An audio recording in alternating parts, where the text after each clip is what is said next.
everyone. It's been a long time.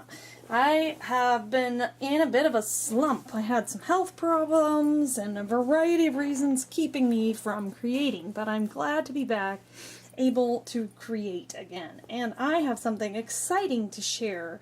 A new kind of journal. Well, it's new and the same in a lot of ways. So I've taken a vintage book, and I've taken some of my favorite things about altering a vintage book and my favorite things about a traveler's notebook and junk journal and put them all together in a hybrid creation. So briefly here, this book is about 7¼ inches tall by roughly 5½ wide. And I also will get to show some of these goodies that I got. I won a giveaway on Liz, the Paper Projects YouTube channel a while back, and I'm finally getting to use some of these lovely things. You'll notice for the closure, I've just used this beautiful silk ribbon that came from Liz. Thank you, Liz, so much for those. And a lot of the things were also given to her channel from J9 Scraps, I believe, so some of the things inside are from there. So I am going to just slide this off, and this silk, I don't know if you can tell in the camera, but it is so beautiful, and I absolutely love that ribbon. Now, I liked this book because I liked the image. It's real grungy, and it was falling apart, and I took the inner pages out, and I have turned this into the kind of a traveler's notebook cover, and I'll see if I can show you what I mean here. So I've lined the inside, and I'll just pull this out, and you'll just see that. Okay, let's set this aside. So I've lined the inside with some fabric, and before I did that, I stitched these pockets onto this fabric, and I adhered it with gel medium. So, and I stitched here, but I left these raw edges on this one. On this one I did, and I folded it over and stitched it down. But on the pockets, I wanted it to kind of have that raw look. So that's what that looks like. And I think I got this fabric from Liz a long time ago. You'll have to let me know. And Liz, if you're watching, it'll be like a treasure hunt. See if you can find all the little things that I got from you in this journal. So that's what this cover looks like by itself. And one of the things I like about travelers' notebooks is you can customize them and change them for what you like, and I just love variety. And you might have noticed this little charm hanging down below. I've just added this on here. This is a closure for the insert there, and it's got that cute little thing. But when this is in here, it can just hang down below. I laminated this scrapbook paper to give it some more strength for when I shove it in and out of here. And so, yeah, anyway. And then I use eyelets for putting the elastic through. And then this, it has the elastic here, just like a traveler's notebook. And where's the middle? Here we go. So this insert can come right out. And I'm going to toss that aside, and we'll just show this. Well, maybe I'll put it back in. Go back to the middle. I don't know what I'm doing. It's been a while. Anyway, I'll put it back in so that way I can show it. Flip through it with it in here. And in fact, I'll show you how easy it is to put it back in here. I think that when I put this in originally, I didn't have the insert in there, but you know what? This time I just do. So there. Now it's all back together. And we'll go through and flip through. This beautiful bag was one of those things that came from J9 Scraps in the giveaway. And I love this. I think it's called Quatrefoil, maybe, the pattern. I love that pattern. So inside here I have some Tsunami Rose printable ephemera. Oh, I didn't even realize that has something on the back. Oh well. We'll set that aside there. And then I have some, what is this, Kirby? No, I don't know what this is. Some just random scrapbook paper that I've sprayed. I didn't do any coffee dyeing in this, though it does sort of look like that. I've used my acid-free dye sprays to make things more vintage. Although this This, what is this called? A doily. This may have been coffee dyed because that was in my stash, so I don't really remember. There's just tracing paper. Here's some adhesive fabric here and some adhesive crochet lace there. This is from a poem book that I had. And this is from a Precious Moments book that I had taken apart a long time ago. I've got stickers throughout. And I didn't do any stamping, but I used the stickers like I would stamps. And so here's some square grid paper here. This is Cameo Shop, one of the digital printables that I have. And then this was from some kind of ephemera kit, but I don't remember whose it was. Some washi here, and then some trim there, and another sticker, little sticker there. This was from a planner that I took apart a long time ago. This cute little glassine bag was one of those J9 Scraps goodies, and I've done some washi here, and this is actually a rub-on. I think it's a Tim Holtz one. So I've got the bag I glued on the edge, these two edges, and then this, probably Ephemera's Vintage Garden, I think that's what that is, a digital from Ephemera's Vintage Garden. This is just a scrap of the Kirby Teasdale paper, I believe. And then this is that library card. Now I've sprayed this up with a couple different sprays and let it dry. And then this is some vintage music paper that I think I got from Liz also. And it's in another language, which is beautiful. And I turned it into a pocket on the other side, but here I've left the back open of the glassine bag, and then we have the glassine bag. And I put the glassine bag on here because I like that you can see through it, so you can see the music note paper behind. And I just embellished it a little bit with the washi. Then we have a nice little tag there. I've just left that blank. I did some more fabric. No, this is not fabric washi. This is actual, like fabric ribbon, and it's vintage. I got it at a thrift store a long time ago. And these are rub-ons here. And I just cut the, it was a wider piece, about that wide. I cut it with my pinking shears. Here's a music flash card that I added some trim to. And I liked the black and white against this vintage music paper. The rub-on there on the tissue paper.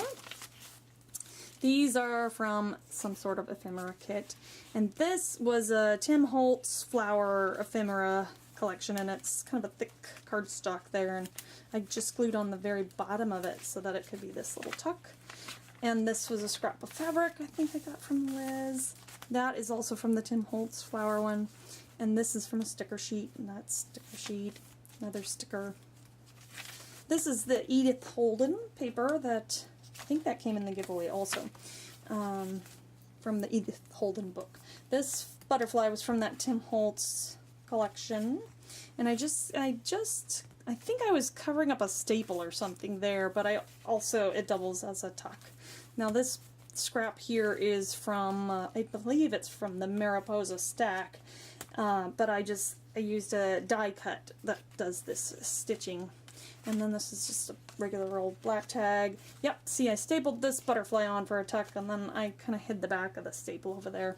I might embellish these tags further, but I haven't done it now. This card came, somebody sent me a thank you or something. I just thought it was so beautiful. I kept it, and so now this paper right here is actually from a Daphne's Diary drawing sketchbook one, and these are my drawings of the things that they showed and how to do it, and I have washied that onto that note card. This is fabric washi here. That's the center of this, and it's just kind of a burlappy scrap twine that I put on there. I glued with a glue stick this vintage book page on here, and that's covering up the original writing that was in the card. And then I put some washi down below. And there maybe is a card barcode or something there, and this is some beautiful trim that I just used to cover that up. And I liked how these went together, the coloring, so this is the other page from that poetry book. That's an altered paper clip, which I showed in a previous video when I made a bunch of embellishments. Some more trim here, the other side of the Edith Holden page. More of that planner page there, and stickers. And these stickers here are from, let's see, I've got it right here. This little set of stickers that I got off Amazon a while ago, and they're like postage stamp stickers, and they're really cute, and I love using them in my junk journals. And this one that you can see here is from a different set. I think I also got this from Amazon. Vintage stamp. They might have come together, the two sets. I don't remember, but they're vintage stamp stickers and real cute, and oh, I just love that. I can't remember what that flower is called. Lily of the Valley, maybe? I'm not sure, but it's just beautiful colors, that light vintage look. Love it. Here's a scrap that I turned into a little tab there. More of that. Recipe card. More of that vintage music paper. This neat trim here is much wider, but it's got the tiny little thread that connects them, so you can just cut what you want to use, and then it's plastic, so I think I used tacky glue just to put that on there. And then this is like a letter seal sticker there that I got there. Some more of my scrap paper, and I just stapled that on, and I guess I just left the staples there, so sometimes I leave them, I guess. Here's some more of that plastic like trim that was on a much wider strip, and I just took that little section that I need. It's really easy to use what you want with that trim. This is one of those cool little like Rolodex type cards. More of those stampy stickers, and then this flips out. Get in there. And then this is a scrap. I think it was Ephemera's Vintage Garden from a journal kit, but it's just an extra scrap that I had printed out. I turned it into a little tag. That's a little scrap tab there. And this is so soft, I wish you could feel it. It's just, and these two weren't together. This one's separate, and then the plastic little one I put on top. I turned this little scrap of scrapbook paper into a flip up with some washi, and then I added this butterfly, which was from that Tim Holtz set of ephemera, floral and butterfly ephemera. This is part of that Precious Moments book. Another scrap of fabric there. Here's another little glassine bag, and this cut out here is from that Tim Holtz set, and it is, you know, it could be a little tuck there. This is just a scrap of paper that I turned into a tag, and let's set that aside for a minute. This came from that J9 Scraps giveaway, and I haven't done anything extra with it, but I might, but it's so cool on its own too. I liked the, as again I said, the glassine you can see through. I thought this is a beautiful image. I like not covering it too much. You can see it, still see through it there. And then when you take everything out, that is. And put that back there. Oh, and I didn't even mention, but I used a punch on the side there. There's that poetry, the other side of the doily. This is that beautiful silk ribbon, and I've embellished with a sticker here to, I think I stapled the ribbon on, and so I'm covering up the staple there with that sticker, and then this is an epoxy sticker here that is hiding the other side of the staple. The last part of the glassine bag, these stickers came from that stamp sticker set, and then I clipped the top of the bag there so that it would be a top loading pocket. And I have another printable from the Cameo shop there. And this is actually a book page on the back of this Tsunami Rose ephemera, because it is like this one in that it was a misprint on the back. But maybe I'll put another vintage book page on here just to cover that up, because it's kind of cut off, and that's what I did with this one. So stick that right there. And I hope you guys like that idea, because I was really excited about having this idea and then putting it together and making it all come together. I love these vintage books. I think I'm going to do this again because I also love to change my mind about things, I guess. And so this way, you know, you don't have to keep the same insert in. If I want to put, and I can also add, I added a second one of these, so maybe I want to stick a little calendar in there, or, you know, sometimes I change how I'm doing things. This is completely versatile. That's what I love about it, but it's got that vintage character, and if I had done this correctly, I could leave this like this, but I kind of like it better hanging out on the bottom, so I'll have to fix that later. But thanks for letting me share with you today, and I hope it inspires you to do something wonderfully creative, and have a great day. Bye!